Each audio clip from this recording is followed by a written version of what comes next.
Hello everyone, Merry Christmas. This is my last live video for the year, so I thought I'd pop on with a little bit of Christmas cheer for those of you that are able to show up and have a chat to me and dietitian Megan. So Megan Hasick is sitting in the background. She's going to come on in a minute. She is a dietitian who is a part of the fantastic Ellipse Health group with Jessica Turton, and Megan is a fantastic dietitian. She looks after a number of my clients, is just fantastic in all the stuff that she advises, and I'm really looking forward to introducing you to her, getting to know her, and obviously we're going to both chat about a few tips on how to get through this time of the year. So whether you're watching live or on replay or listening to this on the podcast, I just want to take this opportunity to wish you all a really Merry Christmas, whatever happens in terms of COVID and lockdowns, you know, stuff that's out of our control. I hope you find a way to still show love to your family and find a way to experience joy. When we take a step back and look at everything we've got, we can always find something. I know it's been a super tough couple of years, but I can't thank you enough for your support that you've given me doing all this. So I just wanted to say that now before I tear up, and I'm going to bring in Megan, and she's also looking very jolly. Hi, Megan. Hello. Thank you so much for that lovely introduction. Oh, you're so welcome. It's lovely to meet you. We've had this in the planning for a while, and what a perfect time to do it, just near Christmas when there's so much that we can share around getting through the holiday period. Thanks for joining us, Megan. Thank you for having me. Awesome. So do you want to start with telling everyone, I'd love to know what got you into dietetics in the first place. What was your drive towards that profession? Yeah, for sure. So I grew up loving all sorts of sports. So I would play soccer, touch footy, like anything that I could get my hands on. And I really enjoyed my running as well. So I did cross country and athletics running. However, I did hit puberty quite early compared to my friends. So the curves came in and I got very self-conscious, which led me down the rabbit hole of Google on how to lose weight, how to do it quickly. So up came low calorie and lots of exercise. And so I fell down that rabbit hole of the toxic dieting cycle. Before I knew it, I'd lost about 15 kilos, but I also found that I lost my personality. So I became really obsessed with food and with exercise. I didn't want to go out with friends because I didn't know what there was going to be, and I'd have to look up the menu before, and it played such a big impact on my life. And so I finally sought psychological help and managed to recover over the years. And then I guess that experience led me into the power of nutrition, both mentally and physically. And I decided that that's something that I really wanted to study. So I did my master's degree, and throughout that master's degree, I learned a much healthier way to view food, in how different foods can fuel my body for optimal health rather than just the calories that they contain. So basically that really helped me improve my relationship with food and also greatly improve my sporting performance. Yeah, fascinating stuff. Can I ask you a question around that? Because it's a very common cycle. You know, I certainly have been down there. A lot of women have sort of, that I know, have been down that as well. Do you think, had you not even restricted or dieted in the first place, that it would have looked totally different to you? Do you think that restricting and dieting is the big cause and the big issue with this sort of toxic dieting and disordered eating? Yeah, I think definitely it's my brain was so focused on just don't eat this because it's, that's celery, that's basically water, I can eat that, those sorts of things. It was, my head was yes and no to different foods. It wasn't, oh, that's going to taste good, or, that's going to fuel my body with iron and with magnesium and with, all of the nutrients that different foods can provide. So that definitely completely shaped the way that I viewed foods, and I've managed to rebuild that relationship and that view of food. So yeah, no, it's insane how the brain can see things differently when you're in that sort of position. Absolutely, absolutely. It's something I think that it's going to become even more common when we look at, you know, what we're told to eat. You know, and we know it's very lacking in a lot of nutrients and what that kind of does to the brain. You know, fantastic that you've been able to see that for yourself. How do you then help your clients? And I guess bringing that in with, how did you come across low carb, real food type eating? Because I'm assuming you didn't really learn about it at uni. Yes, so that's very correct. So whilst I did learn sort of the different nutrients in foods and things like that, there's definitely very little to no low carb education through the uni degree. But I did happen to cross paths with Jessica Turton, who is my colleague with Ellipse Health. And I had the opportunity to shadow her for about 6 months to a year and just learnt the amazing benefits of low carb. And I was seeing firsthand the incredible results that she was getting with her clients and the benefits. And I was like, man, I need to do this. So I adapted it myself. And yeah, like within a couple of weeks, couple of months, I just started really feeling the benefits, like more energy, didn't need to snack all the time. I was constantly hungry because I was doing so much exercise as well. And just, it was just so different and amazing. And so I was like, yep, I need to do this. And I need to share the word about low carb because it's just made such a difference in my life. So how does it look then with the work that you do, particularly with long distance athletes? You know, I know that's definitely a passion of yours, given your background and, you know, personal training background as well. Because it's one area I think a lot of people sort of say, oh yeah, but we need carbs for, you know, energy, particularly if we're exercising. So I'd love you to talk a little bit around that. And then what are the things, I mean, I know we're generalizing here, but what are the common things you see, mistakes, if you like, that people make who are really wanting to do distance athletics? Yeah, sure. So I definitely did go with that old belief with endurance running that you have to fuel your body, you have to carb load a few days before, you have to, if it's a longer distance run, you have to consume the gels and the bars and all of that sort of thing. So as I did start to increase the distance of my runs, I was doing that sort of thing. I would have pasta or, you know, big carby meals the night before. But I would find that like my stomach was so heavy and it would get upset. I would need to go to the toilet on the longer runs and it would just, you'd hit a wall and then you'd need the gel for that pick me up and that sort of thing. And then after switching to low carb, I actually did like my first low carb fat adapted race earlier this year in April. And it was my first 50-kilometer ultra marathon. And I actually managed to win it. So I was the first female across the line. Yeah. So that was amazing. And it was just insane. I had some electrolytes on me in a running belt and S Fuels, which is electrolytes with a little bit of healthy fats in there. And I didn't need to stop at any drink stations. I didn't need to go to the toilet at all. This was a 4-hour race. And I was just the strongest I've ever run. My pace was really consistent. I didn't hit a wall at all.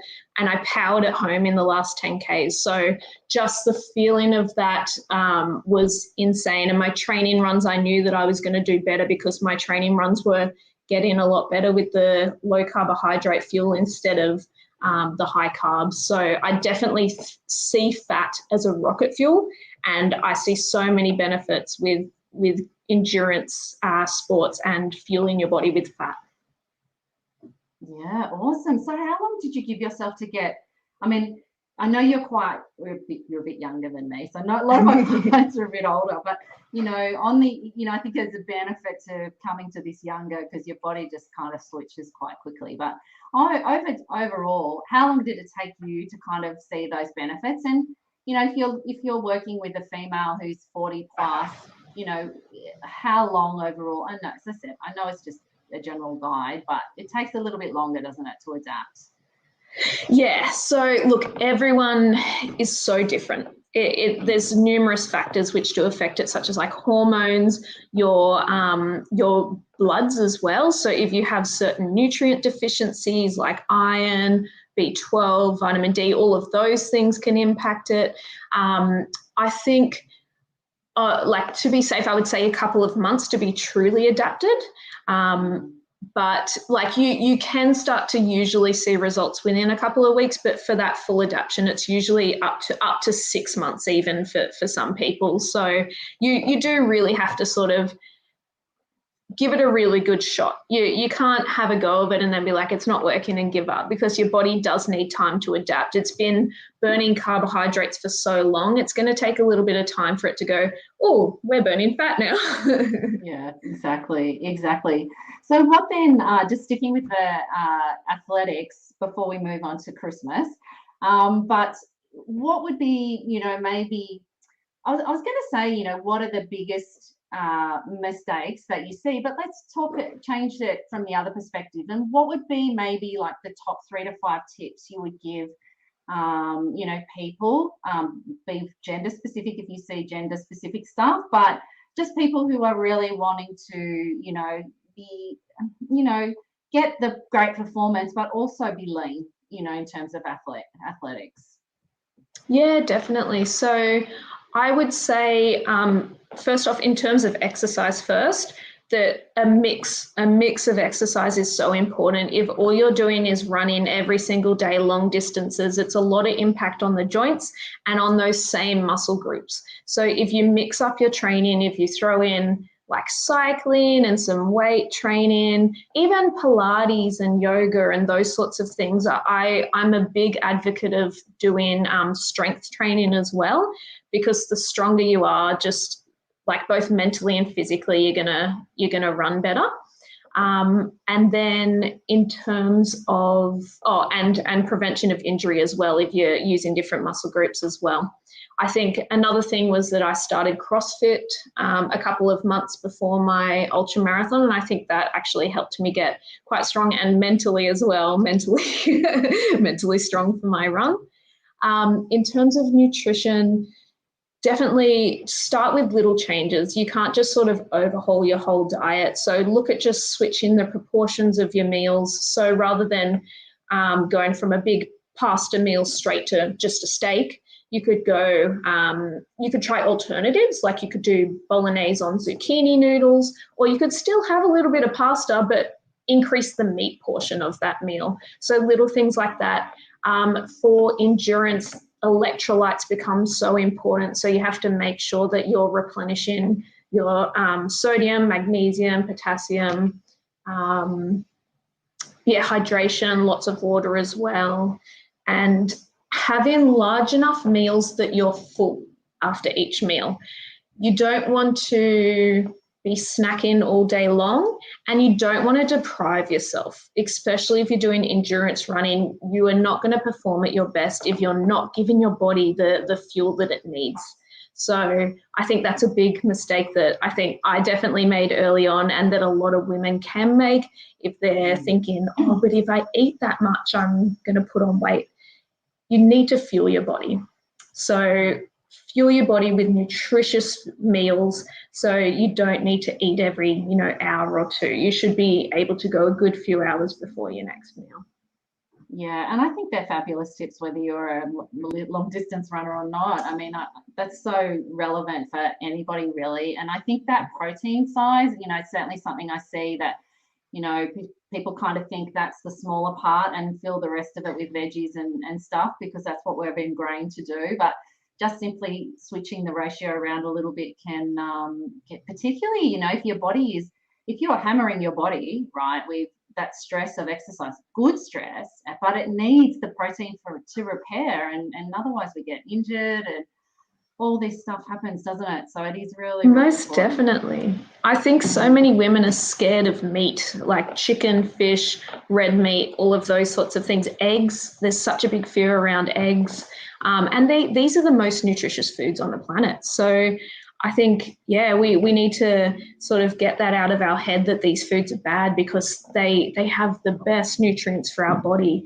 And if we don't consume enough protein, we get injured. It's so important for muscle growth and development and strong bones and everything. So it's so important to make sure that you're giving your body those nutrients. Yeah, fabulous, fabulous. All right, shall we have a little chat around navigating the holiday season? So yes, I'd love to know from you. So maybe what are some of the tips if you might be giving your clients at this time of year, particularly around just how to kind of do their best around this time of year. Love your insight on that. For sure. So yes, very difficult time of the year, I think, for most people, when there's social events, there's alcohol, there's extra little desserts, and then there's leftovers and everything like that. I think probably one of my biggest tips will be on the actual day of the social event or Christmas lunch or dinner or whatever it may be, is to make sure you're still having your satiating normal meals.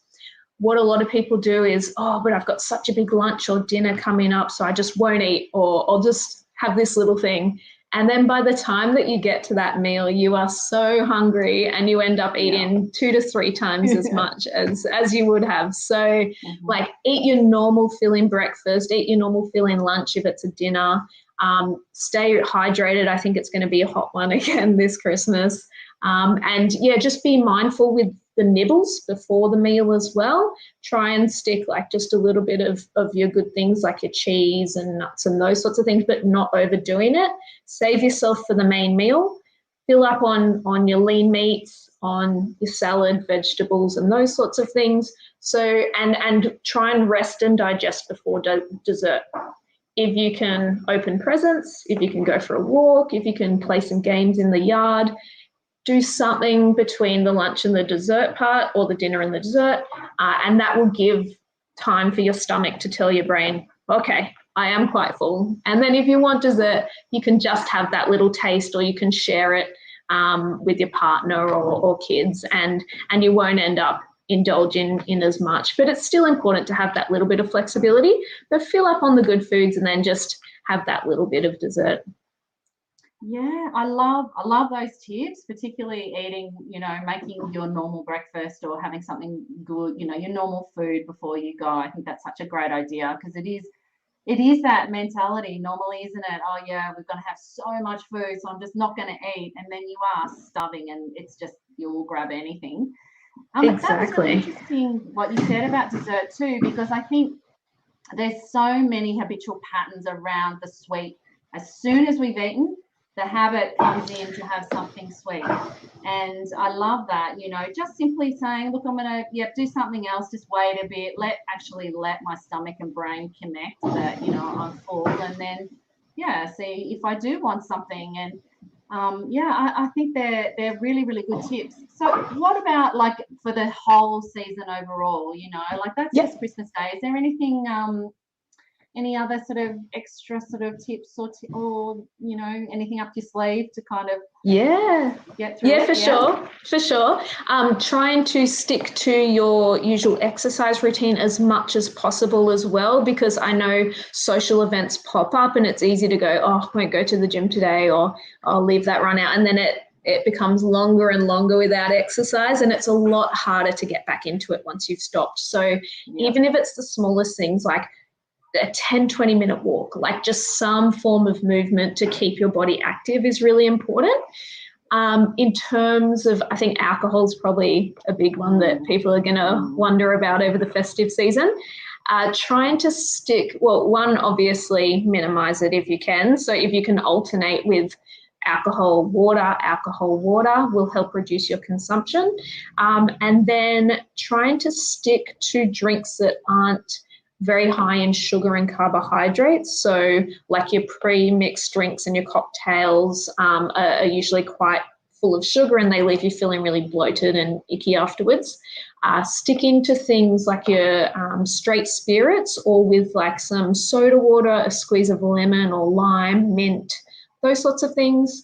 or like a dry red or white wine are usually the better options rather than beer, cocktails, pre-mixes and those sorts of things. I think with exercise as well, it is a very family-oriented time of the year. So if you can get the family involved, as I was saying, like backyard sports or take them to the beach, go to the local park, go for a walk with the family. If you can get them involved, then you're still spending time with them, but in a more positive way as well. Yeah, how about you, Tracy? How about me from a coach's perspective? I'll offer some insight around that in a second, but I wanted to say with the drinks I've seen recently, I don't know if you've seen them or have any thought on them. There's these new Schweppes drinks that have come out, and they are like basically mineral water, but with like an essence in them. So there's the completely sugar-free. There's like a blood orange one, which is just so refreshing and delicious. I haven't had it, but I've just been told about these, and I kind of, my first instinct is like, yeah, right, they're not sugar-free. They can't, everything that's sugar-free isn't sugar-free, but apparently these are. Do you know about these? Yes, I actually have some right next to me. So those are fantastic. There's the Schweppes ones. There's some home brand ones as well, like Coles and Woolworths do them. Even like Mount Franklin and Frantel and those water brands actually do either your mineral or your sparkling waters with like a hint of lemon and lime, or a hint of raspberry and things like that.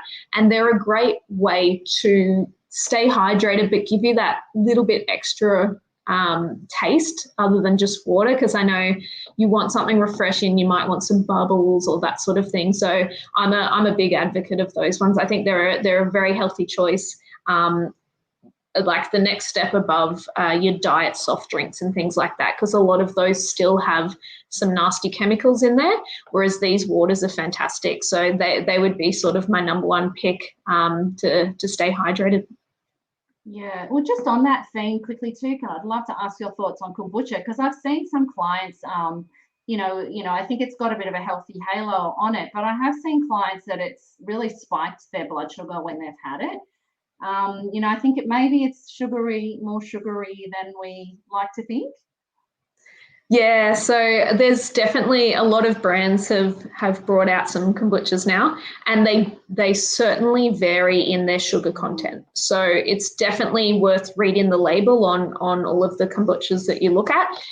Some people home brew them as well, so I guess that's a bit harder to know what's in those ones. But yeah, with the bottled and the canned kombuchas, definitely read the label, because they can vary wildly from like 1 carb up to 20 or so carbs. So it's really about sort of knowing which ones are the best options, which it varies across brands. Even some brands, like the well-known ones, will have certain flavors that are lower and certain flavors that are higher. So you really just sort of have to have a look at the label for those ones.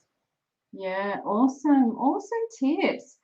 Well, I said in the promotion that, this was going to be, I was going to give a little bit of insight to on managing this time of year.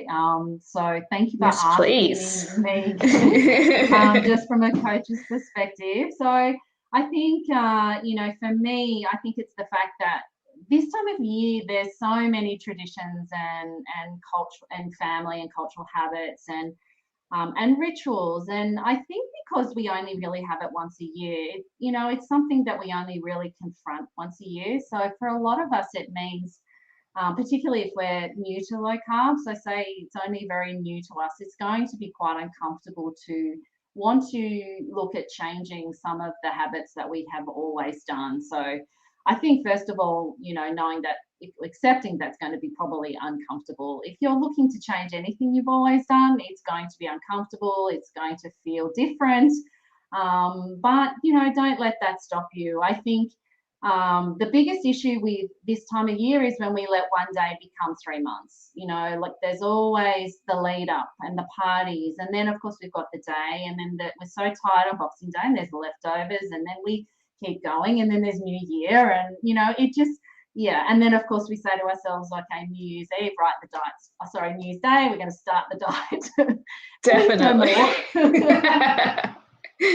that would be one thing I would just love if we did no more New Year's resolutions around dieting and just saw that, you know, any moment of any day we're free to, you know, do whatever, you know, we see to do. And we don't have to be, you know, our brain will love to say, just enjoy yourself and do whatever you like and start it on the 1st of January.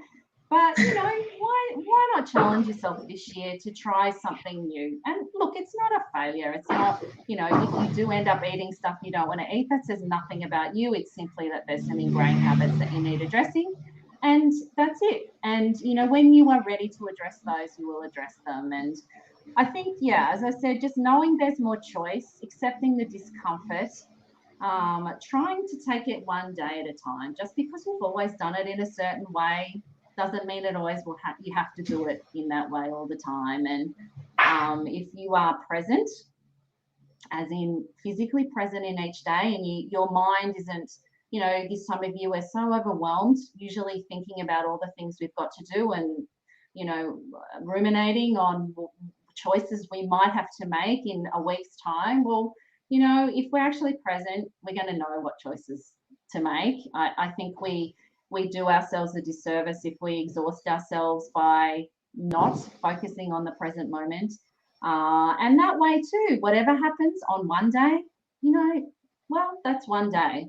You're free to start, you know, the next meal or the next day. And again, that comes down to the awareness and reminding yourself that, you know, this is your life and, you know, you can make the choices that you want to make for you. And when it comes to sugar and it comes to desserts and, you know, they're so habitual and there's so much around that. But, you know, the longer you can go, the easier I think it is to say no. Like I was thinking about this before, Megan, you know, for me, it's been 8 years. I haven't had sugar for 8 years, apart from dark chocolate. And I have had monk fruit and, you know, sugar alternatives. Yeah. But not a sugary dessert. And, you know, like Christmas Day for me, it's just, I don't even have any thought around it. You know, I'll we'll have a big lamb on a spit and, you know, all the beautiful food that I love to eat anyway. But, you know, like I might bring a low carb or a keto dessert or something. But, you know, like it's just that to me, because it's been time, you know, it's been that time and I've addressed, you know, those factors and chosen to make a different path. And now it's not uncomfortable. And, you know, yeah, that would be kind of my big things, you know, trust yourself, stay present, don't fear the discomfort, try something new, you know, be open to doing something different, because at the end of the day, you're not missing out. You know, we love to think we're missing out if we're not eating the desserts, but we're not missing out. To me, why would, you know, that's putting stuff in my body that I know is not helpful and only going to go back for me with my health. So I'm missing out if I have them. So, you know, again, we can reframe things and change things around. So that would probably be my biggest things. What do you think? I think that's such a good way to look at it, Tracey. And I think people are so hard on themselves if they do say, no, I'm going to be good, I'm not going to have dessert. And then they end up having some dessert and like, oh, well, you know, tomorrow then. And they'll go back for seconds because they've already made that slip up and had some already. So I think, yeah, like definitely try not to see it as a failure, because it's ingrained habits, as you were saying, Tracey. So, you know, celebrate the small wins, whatever you do manage to do for the good of your health is a bonus. And yeah, don't beat yourself up if you do have a slip up, because it's just get straight back on track. And yeah, if you can, if there's leftover desserts and things like that, give them to the family. Yeah, exactly. You know, like it's torture sometimes to keep leftovers. Definitely. You know, like I remember in the early days for me, that was one thing I didn't have it. You know, I gave it everything away to somebody else, or I did throw it out. Perfect. I have no problem with throwing out stuff that is, you know, overall nothing I want to eat beyond a day. So exactly. Yeah, no, that's really good. There was something else I was going to say around that. Of course, it's totally gone now, so doesn't matter. That happens. But yeah, the acceptance, you know, don't be so hard on yourself is really, really important. That was the other thing, was you know, when I talked about overthinking or worrying about the food side of things, you know, I think to try not to do that so much. Fill your head with all the other stuff about Christmas, which is amazing, you know, spending time with your family. Hopefully we all sort of still get to, you know, do that and you know, be together and you know, yeah, I think, you know, we love to overthink the food sometimes, but as I said, we've all got a pretty good navigational system inside. We really do know what to do when we're present, and you know, the slip up isn't the problem, it's what we tell ourselves afterwards. So again, Exactly. you know, just make it about that day, that moment, and you know, yeah, move on and Exactly. keep And going.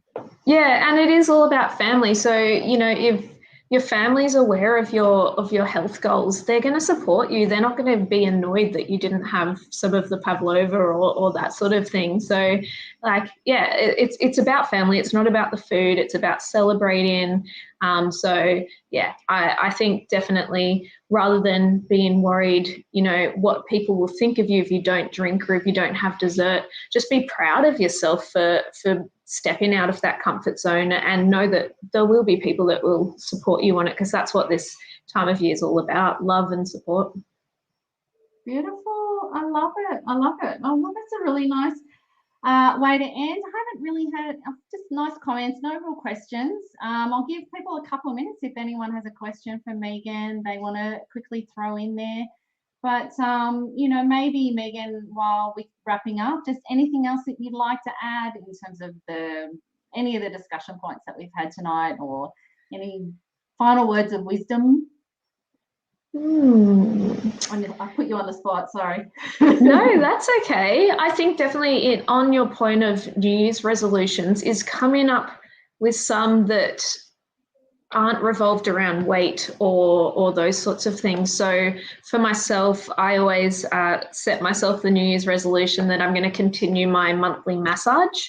So I make sure that I get a nice full body massage each month, and that's sort of my little treat to myself. So it could be that you want to start meditating, or you want to do yoga, like these positive New Year's resolutions, rather than these ones that are revolved around weight or restricting or anything like that. I think is the best way to start your year in a positive mindset and really sort of setting yourself up for good health for the year. Beautiful. I love it so much. Well, thank you so much for coming and chatting with us all tonight. Megan, your wisdom was fantastic. I love your tips, and have a wonderful Christmas. Thank you so much, Tracey. I hope you do as well. Merry Christmas and Happy New Year.